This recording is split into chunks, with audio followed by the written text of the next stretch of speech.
Alright guys, TacticalRab back again today. Hope you are all doing well and enjoying your day so far, and many interesting things to run through today ahead of the match OpTic Chicago versus Paris Legion later today. Formal had some fighting words to say about the Paris Legion, the fact that Fire needs a lot of help over that team if they are going to have any chance later today. We'll have to see, of course, how the matchup does turn out. Look at that in a few minutes time. Also to talk about, though, Champs potentially being on LAN. Seems like a Temp potentially leaked that was going to be the case. And also Vonderhaar leaking the Champs dates, which, well, no one else was doing with these Atlanta FaZe care packages. We'll go into that in the coming minutes. Like if you guys enjoyed the video, subscribe if you are new as always. I'd greatly appreciate it. It really helps out the channel. Thank you very much indeed for doing that. First of all, this that Crone points out yesterday, Aches, Sensor, Machilla and Lacefield looks like a potential new challenger team. John, Brack, Gunjar and Gunzy. So yeah, looks like maybe Aches and Sensor, that duo finally reuniting after all these years back in the day in Advanced Warfare where they played together. Seems like that could be a potential team for the upcoming season. Couple of things as well on the league play side. Crone points out players ranked skill division should be more accurate supposedly in the next league play event, which we've seen many questions on exactly how that is calculated. Doesn't seem to be necessarily bang on the money. Crone also notices this, that the leave game option is now left league play. This I suppose is a step in the right direction, but if people still want to close app and, you know, unplug the power cable right for the console or whatever, then I suppose they can still do so. But at least this is trying to prevent people just dipping from league play as if it was public matches, which probably will have some impact. But if you do leave and you like close app or something, you should at least get some sort of cooldown like you used to back in Call of Duty Black Ops 2. This I thought was interesting as well. GodRx says, can't believe COD League unfollowed me because I'm not in the league this year. I think Zed checked as well, and he also checked that they had unfollowed him as well. So maybe GodRx will find his way back in the league at some point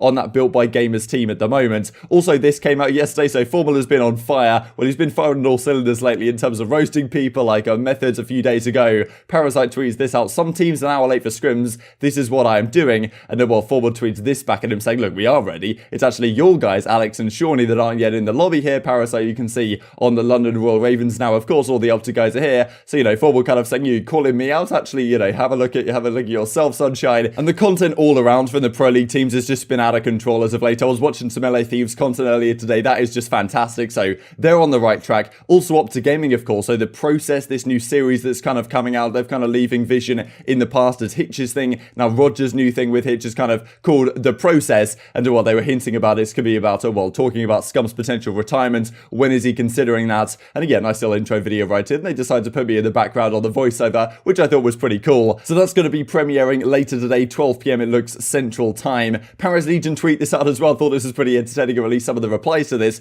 Tomorrow is the big day. OpTic better watch out, right? So Paris Legion, honestly, I think they're a lot better this season than people expected them to be. Scraps, Fire, Classic and Aqua, of course, looked pretty solid at that opening weekends. But yeah, up against OpTic Chicago, a lot of people are expecting them not to have too much chance in this series. And Formal certainly believes a similar thing, as in this clip right here at the pre-show last night, talking about his thoughts on tomorrow's match. Dashy saying, look, if our Search and Destroy gets good, we're going to be a pretty untouchable team. It's going to be hard for other teams to beat us. And Formal's like, okay, yeah, you know, weak answer from you. Actually, let me just call out some of the Paris guys and say, look, if Fire 40, one of their new up-and-coming superstar SMG talents, isn't firing on all cylinders, then, oh well, they are going to get completely bodied in this matchup later today. Would be, obviously, you know, just tongue-in-cheek kind of stuff. I think he's good friends with Classic and stuff. But yeah, obviously, it could come back to bite them later today. Who really knows what's going to happen in this matchup this evening? But I'll share the clip on screen. I feel like if we can get it on par with our respawn, I don't think anyone's going to really mess with us for the whole year for the most part. Okay, I respect these answers.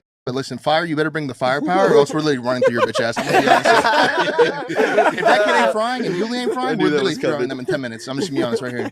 All right? I'm just gonna tell it how it is. Like, I respect, like, yeah, Search is good and stuff. Like, we need to make sure we're good. Listen, Fire, if you don't come out hot, you guys are same with Yulie. Those two better be frying. If not, I'm just mowing down Classic. Just the whole time. Oh Follow that up, Seth. That's good. I mean, yeah, Search, hopefully Search looks good. So the next thing is this from David Vonderhaar, right? We've been talking about him a fair bit these last few days, maybe somewhat out of touch with the community at the present time in some of the tweets that he has been making. But Atlanta FaZe decided to send him like a, you know, kind of care package type deal. And as he says, the bribery note read, #FaZeUp. Good luck to everyone competing in the Call of Duty League this year. But some people are noticing that if you zoom in at the right place, you can see this sheet down here, which seems to say all of the dates of all the events so far this season, or for the entirety of the season. season. So you can see you've got June right here, 7th through 13th is Los Angeles. July is going to be 5th through 11th. That's the New York Subliners kind of home series. The Minnesota Rokkr on this week, OpTic Chicago home series on this week. And I believe in the latter half of the season, a lot of these like home series weeks, which effectively are just league matches, group matches for the seeding for the major, they're going to be actually named in the latter half of the season as an actual home series. This time it's the Atlanta home series. I think the next two for stage 1 are just called like a CDL home series or something. So they're still trying to brand it as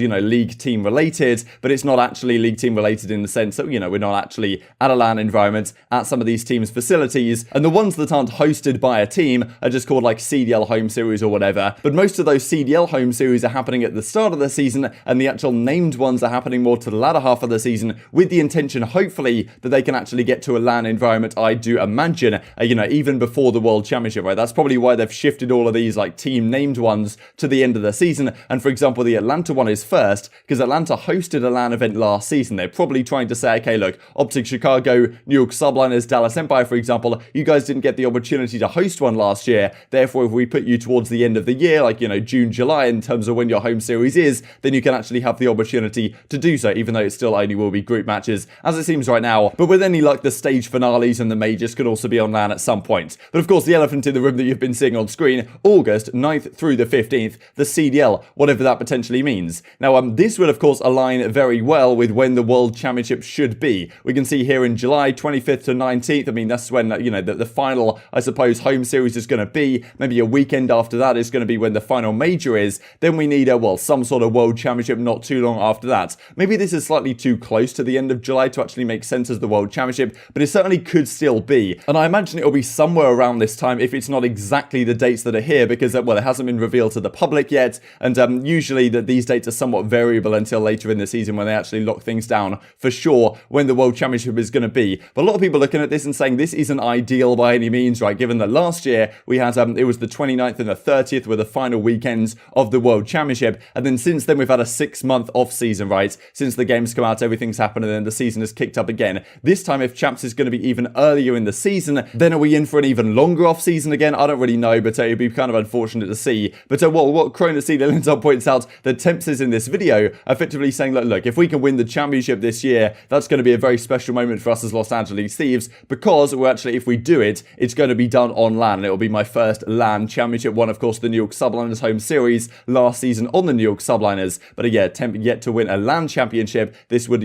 certainly be his opportunity to do so. So winning the first championship for LA Thieves would mean a lot to me for one reason, that it will be my first LAN championship as well. So it will just mean good things for both of us, you know what I'm saying? Couple of interesting things to finish off the video. A few of you guys pointing this out to me a couple of days ago. Clayson said, name that pro team, 249 to 27. Turned out it was against the Los Angeles Grillers. And as you can see right here, round 2, 249. I mean, I imagine they won this 250 to 5. They 5-point club a pro team, that being aBeZy, Cellium, Vivid, and Assault. I mean, pretty remarkable stuff. I imagine these guys completely lost full or something. I believe this is maybe on Crossroads, just trying to figure out what exactly it looks like from the map in the background right here. But not ideal for LAG. We'll have to see them play. I think they play the Atlanta FaZe today. And if they're on this type of form up against, well, they're getting 5-point clubs by the New York Subliners, maybe their matchup later today won't exactly go as planned for them. Thought I mentioned this from Tupac Thuglord as well, given that we were talking about OpTic Chicago, of course, and he was an S&D kind of analyst player last season for the Chicago Huntsmen. Didn't get picked up again this season. And as he says, look, I'd do anything to be a substitute in the Cold League for search and destroy maps. I'm sure teams could, find a benefit from this guy, one of the greatest search and destroy like online players that we've ever seen, really. I think, as he says right here, most S&D golds and online tournament victories for all time, and apparently did some pretty useful things for the Huntsmen last season as well. So who knows whether any team will actually go down this route and pick this guy up, but it would be cool to see after the difficult situation he found himself in at the end of that last season. And just to then talk about the matches happening later today, as Dashy says, so excited to compete tomorrow, that being, of course, later today. And these are the matches: 12 p.m. Pacific time, 3 p.m. Eastern time, 8 p.m. Greenwich Mean Time here in the UK. OpTic Chicago versus the Paris Legion, as we just looked at. Atlanta FaZe, Los Angeles Grillers happening a little bit later on. And then on the weekend, the Saturday, Sunday, we have 3 matches both days to enjoy. So I'm intrigued to hear your thoughts on all this stuff in the comment section below. What do you think about that potential champ state? Will it be on LAN? And will Formal's comments about the Paris Legion come back to bite him in this matchup in a few hours' time? Hope you guys enjoyed the video. If you did enjoy it, I'd greatly appreciate a like on the video. It really helps out the YouTube algorithm to know you enjoy this content. Other people like you may enjoy this content as well, and help grow the competitive Call of Duty community. Thank you for watching as always. Take care, and I will see you next time. Last year I was like, dude, like I don't know how many more years of CODs like this I can take. I think if Seth would have like quit Call of Duty, he'd be 5 times as big as he is now. Is Scumpy hinting at a future Call of Duty retirement? It is on his mind that retirement is just around the corner for him. This isn't the first time that we've heard Scump talk about retirement, but in fact, the 3rd time in 3 titles and what it would take for him to move on. How much time do you think you have?